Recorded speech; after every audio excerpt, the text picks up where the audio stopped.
হাদির হত্যার বিচারের দাবিতে তৃতীয় দিনেও দিনভর উত্তাল ছিল রাজধানীর শাহবাগ মোড়। তাকে ভালোবাসি বিধায় এখানে আসছি, আমরা বিচার চাইতে আসছি। আমরা কোনো মারামারি করতে আসি নাই, শৃঙ্খলা ভঙ্গি করতে আসি নাই, শুধু বিচার চাইতে আসছি। কখনো কারোর বিরোধিতা করেনি, সবসময় হচ্ছে সবার সাথে ছিল, ওইটাই হচ্ছে আমার সবথেকে ওনার ভালো লাগতো।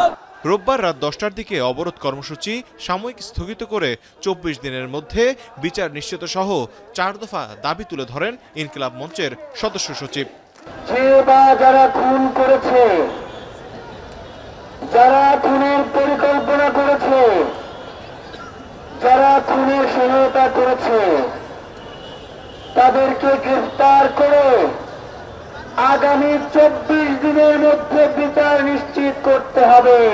পরবর্তী কর্মসূচি হিসেবে সোমবার দুপুরে দেশের স্কুল, কলেজ, মাদ্রাসা সহ সব শিক্ষা প্রতিষ্ঠানের শিক্ষার্থীদের শাহবাগে আসার আহ্বান জানান তিনি।